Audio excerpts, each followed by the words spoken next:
The threat to women is the man with no access to women. These people who want to do these videos, these unattractive, objectively unattractive, unsuccessful people who do takedown videos of me, who can't get a girlfriend, he's the guy who's going to be a dangerous to women. He's the creep. I have choices. If a girl says to me, I don't like you, no problem. Thank God, one less WhatsApp conversation. Goodbye. Have a nice life. Nice to meet you. Here was my high school experience the first couple years. I was trying to get her aroused by me and at the same time helping her be aroused by somebody else. Still thinking that, oh, I'd win in the end because, I'm the guy to go to for advice. I'm here. I have your best interest. I've been friend zone. I've been brother zone. I've been black zone. Yes, that's a thing. I've been racially zoned, right? Like, oh, you're attractive for a black guy. All right. I woke up this morning choosing violence. So, Andrew Tate video. Let's talk about why Andrew Tate is correct in his views on feminine men. Okay, let's take it back to foundational principles. We live in a world that has a lot of problems. It's often unsafe. In addition to natural disasters, we also face dangers from other humans. When you look at the statistics, a lot of the crime and a lot of the violence does come from men. And so we need to consider, well, what's a good solution to this problem? Now, if you listen to the feminists, they only attack this problem at a very surface level. Men are the perpetrators, men are the issue, therefore masculinity is the issue. We need to shame men about their masculinity. We need to encourage men to be more feminine. Is that going to be effective? Well, let's listen to Andrew Tate's views on this. But we talk about weak men.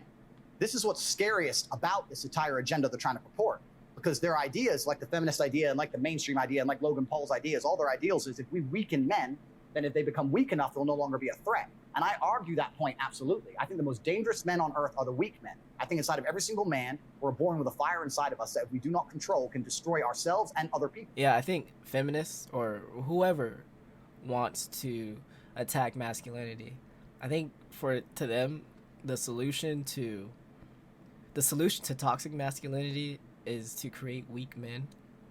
And to them, they may not think like, oh no, we're not saying men have to be weak and pathetic, but when you're telling guys that want to be protective of their girl, or guys that want to lead the relationship, or guys that don't want to display their emotions, you consider that toxic masculinity. You want them to be more in tune with their feelings and to share and do all this other stuff. You say that. Women say that. And then they go after the guy, the brute guy, who is emotionally unavailable. Like, they're conflating what's attractive and what they're actually aroused by. What they're actually aroused by is that tough, stoic guy. Now let's take it away from dating. Just real world applications. If you keep engineering a guy to want to solve everything peacefully, it can create a weak man. Let me explain. Violence should be the last resort, but people should still feel the threat of violence. I think it's healthy.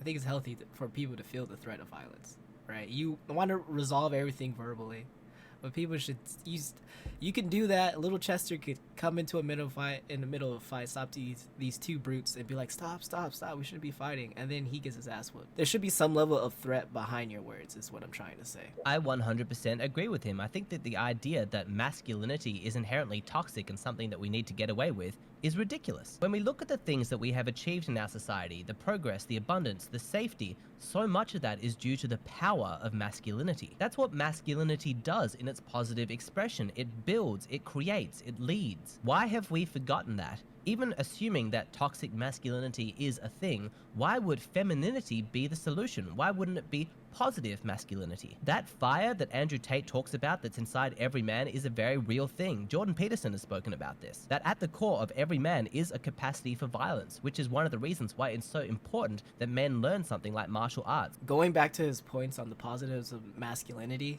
you build stuff. It's kind of like fire. Fire destroys, but also creates.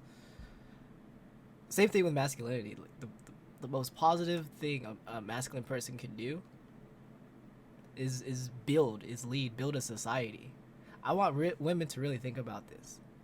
All right, do you see yourselves fixing transformers, working in the sewers, just being a janitor in general? Do you see yourself with those jobs, these dangerous jobs? Do you see yourself? How often do you see yourself piloting a plane? How often do you see a woman being a firefighter. They exist. There are women who do work these hard jobs, these STEM jobs, these really difficult jobs. They exist, but on average, they're not gonna want to do that. On average, if I line up 100 women, I think as a career they don't want to go into a burning building. That's just a hunch, but I'm pretty sure. But men will do that. Men are dumb enough to do that. Men are dumb enough to clean a window on the 200th floor, like those jobs. Like, you don't see a lot of women doing that, but that's the positivities of men. Men can build a society. Women will prolong the society, but we can build a society. That's why right now in America we're over comfortable. Like we're good. Like we're good. We've over provided in America. That's why there's so much obesity and disrespect because we're a bit arrogant, right? We're a bit ungrateful. We have so much. We feel like we could do anything now. Whereas in a second or third world country, they're struggling a bit. They're more humbled. They appreciate the little things, and we forgot the little things, like just all the hard tasks men have to do. Like martial arts, so that they can tame those passions inside themselves and be in control of it so that it doesn't control them. Men need to become stronger so that they can master those energies inside themselves. So if our goal is to make this world safer for women, do you see that weakening men is not the solution? We need to encourage them to develop their strength. Yeah, everything is just channeling your strengths, channeling your weaknesses.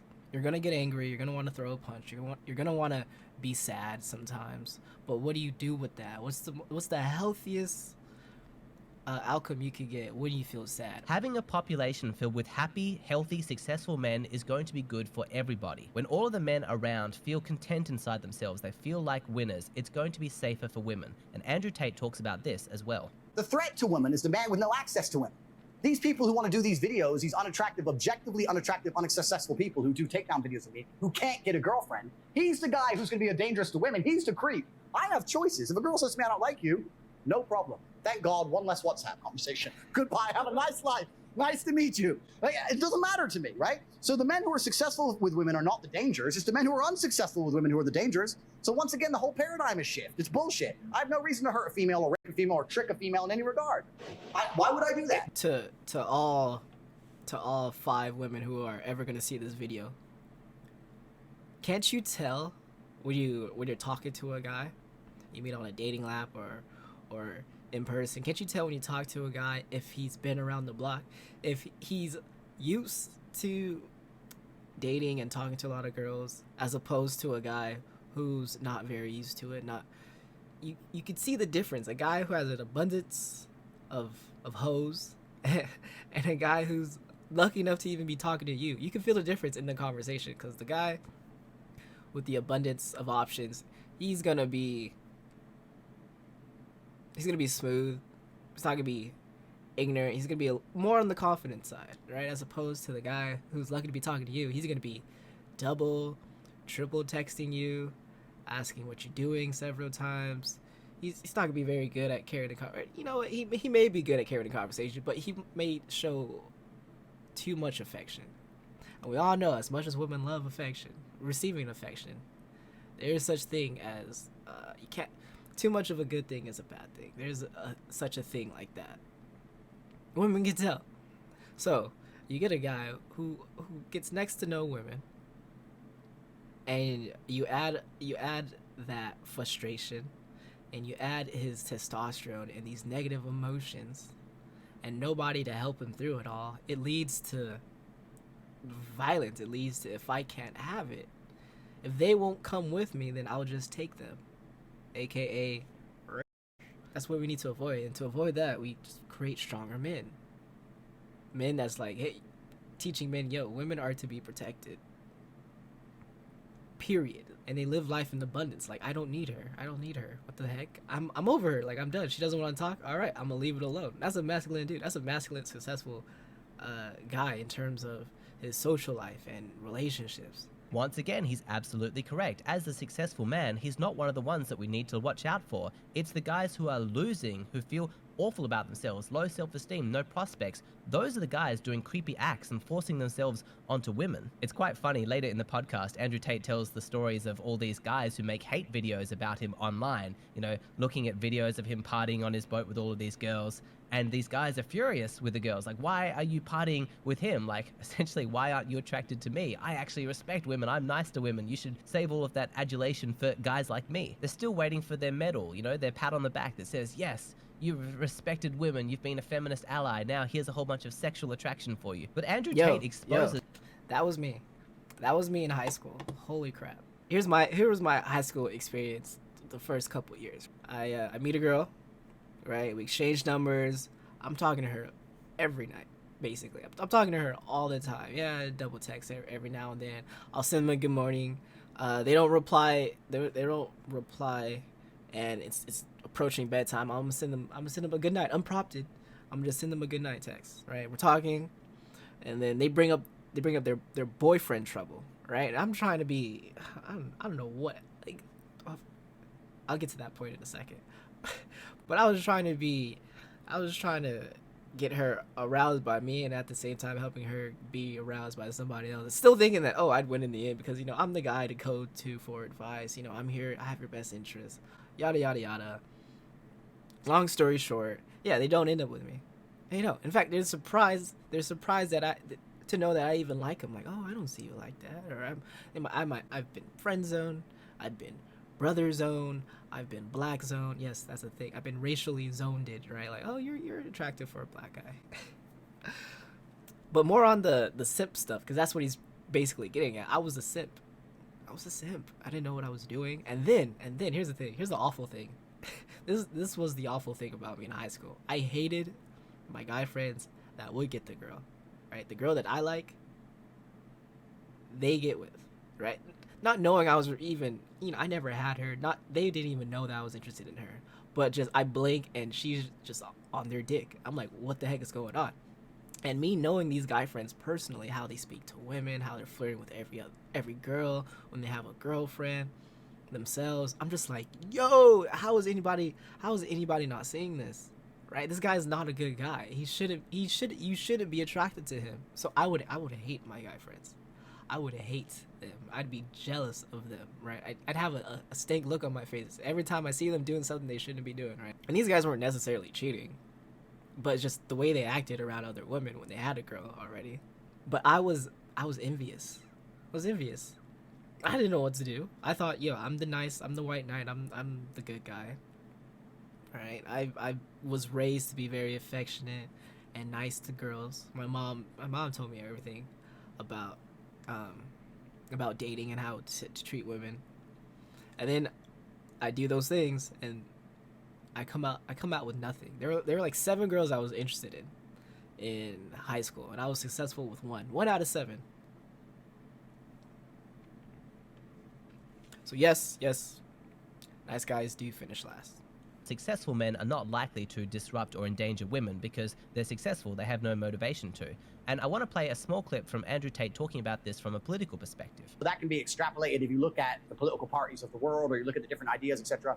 You can usually look at someone and kind of see their politics. Sometimes you can look at him and go, yeah, I get it. Right? So there's a lot. Biology is a huge part to play with it. Essentially, his argument is that well-adjusted men don't have an incentive to disrupt the system. In Andrew Tate's philosophy, there is a link between the quality of a man and his capacity for free thought. Independence of mind is a milestone that's only attained by those who are truly masculine. In contrast, a feminine man is going to be a lot more susceptible to groupthink. We've spoken about this on my channel many times before. The masculine leads, the feminine follows. And so if you're looking for an explanation as to why so many men are adopting the mainstream cultural values of the moment, Andrew Tate would say it's because they're feminine men. It's really disheartening to see so many men adopt the sort of radical woke talking points of extreme feminism, anti-men. And it makes sense why Andrew Tate would have contempt for those kinds of men and would label them as low quality, because they're not thinking for themselves, they're just following. If there are hella dudes that like to agree with a societal narrative that's going on right now, like let's say, oh, but men are too masculine, we need to put it into that. And if you follow that because you really put some thought into it, and you're not going against your biology, you're not going to get what you truly desire, then that's fine. But if you're doing it because everyone else is doing it, if you're doing it because your mom said so, or because all these girls are complaining about this and that, and you want to be a hero to them, then you know you're not really being honest. You're being weak. You're just going with the flow. You don't want to go against. You don't want to go against the current. A masculine dude thinks for himself, takes everything into account, and then also takes to what he truly desires into account. And logical as well. He looks at all the stats and statistics, and he'll go, you know what, this is bullshit. It makes no sense. Like, here's the proof. This is bullshit. This makes no sense. Let me do this. Let me ride. Let me adopt this belief instead. You know, with or without you. All right, it takes a lot to wanna go against society's narrative and speak what you truly feel, because you could get in trouble. You could get canceled. It happens all the time. I'm going to end the video on that. Thank you for watching. Please leave a like, a comment, subscribe since you haven't done so. I know you really want to. You know, it's not hard. Just, you know, click. It's a click away. You know, so I'll just wait right here till you do it. Have all day. Link to this video in my bio. Y'all take care. Peace.